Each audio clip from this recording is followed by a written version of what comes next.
All right, everyone, it's time to discuss the 2020 election, actually. 2019 is approaching, so, basically it's campaign mode now, and we should be getting a decision from Joe Biden in the coming weeks, maybe a month or two. Sometime in there, Joe Biden's going to come out, and he's going to come out on stage. Probably Madonna will be there, and fucking all of these other people, and he'll have, the go-go dancers and everything kicking up their heels, and it'll be really fun fanfare. And then he'll give like a 2-hour-long speech before he says yay or nay, probably. That's what politicians do, especially if they're going to say yay. They really want to drum up the crowd. Here's the thing. There's a better than 50-50 chance Joe Biden, I think, decides to run. I don't think he can win. I don't think he can become, well, he could become the nominee. I don't think he can beat Trump. I think he'd fail miserably.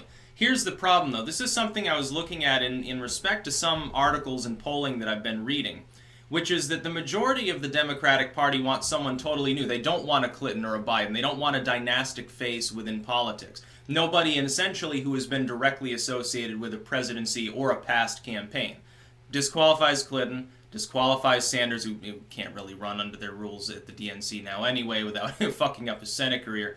Biden, he was vice president for 2 terms.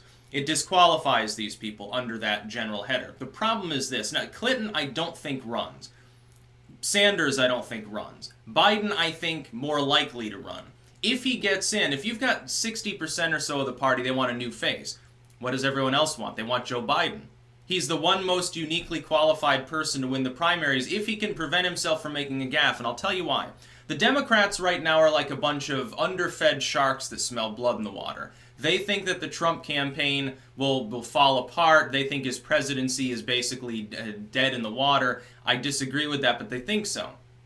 If you look at the number of people who have expressed some interest in running, or who are speculated to be interested in running by people around them, it's dozens of people. They're all outsiders. None of these people have run a presidential campaign. Most of them are younger than average within the party. A lot of them are further left. They're political outsiders. They will destroy one another. If you have a dozen outsiders and you have one establishmentarian candidate, it'll be the Trump effect all over. Why did Trump win the primaries? It isn't because he had massive support. His support never got above 30% until the very end of the race when it was narrowed to basically to 3 people. The reason why is that because everyone else was infighting, you had 4 different establishmentarians at each other's throats. You had 5 or 6 different sort of further out there candidates. What's left? It's Donald Trump. The person willing to say off the wall shit. Biden does the same thing. Biden has been known to do that. Now, usually he doesn't do it as well, and so it counts as a gaffe. It doesn't come off as well. But if he goes in and he gets 25-30% of the Democrats to immediately back him, which it looks like he would, he can drown anyone else out. He has the establishment money. He potentially has the backing of Obama, and really the only person at that point that can save, quote-unquote, the Democrats from Biden becoming the nominee is Obama, by refusing to endorse him. If Obama, the president, when he was VP, comes out and says, well, I like Joe, he's a good person, I may agree with him on some things, but, it's time to pass the torch. We've got to let some new people maybe take a crack at it. That would deflate his campaign probably overnight, because a lot of his support comes from basically people that are nostalgic about Obama anyway. It's not so much Biden, it's Obama that they want back. They think that if Joe Biden gets in, maybe he'll choose Obama as his running mate or something. It's asinine, it's dumb from the outside looking in, but that's the mentality of some people. The problem is there would be no other establishment figure to actually stand against him. Who's going to do that? None of them are anywhere near high enough up on the list, and the thing is, for months and months and months, Joe Biden has continuously been number 1 or 2 in some polls behind Sanders, who, I predict won't run. At some point, he's going to take stock of that situation and say, well, I've got a good chance at this. I can actually become a presidential candidate. Wow, he was before. He's already been in presidential politics in 2 counts. He ran for the presidency. He loses. I think he came in 4th in that race. Then Obama says, okay, you're going to be my VP. You're going to be my vice president. He's got the chops for it. He's got the inner circle of wealthy donors. He also has some youth appeal because he sometimes says things that are funny. I think that his own odd public behavior, his gaffes, and his age would hold him back. I think they'd sink his campaign. Can he become the nominee of the Democrats? Apparently, yes. The Democrats are gluttons for punishment, and they want Trump 2020. If Joe Biden gets in, some people might get out. The field might become a little bit less crowded. It might start looking more like the last election. That brings a whole nother set of problems for the Democrats. Imagine Joe Biden gets in. He shoots up to 30-40%. All of the other centrist Democrats throw up their hands and they're like, well, we can't, we're not going to be able to stop him. He's going to have 100 times the money. He's got a huge amount of support. Unless he does something really stupid, I've got no chance. And I really don't want the Obama-Biden sort of people, trying to attack me. I'm getting out. What's it going to be? It'll be Joe Biden versus a few far-left individuals that can never be elected. And then they'll drag out some half-corpse sort of dynastic Democrat like they did Bernie Sanders to try to use youth appeal to stop him. And it'll never happen because they'll have $1 billion campaign on day one. Then it'll start to look like the last election. What do we know about non-competitive elections of that kind? They're boring.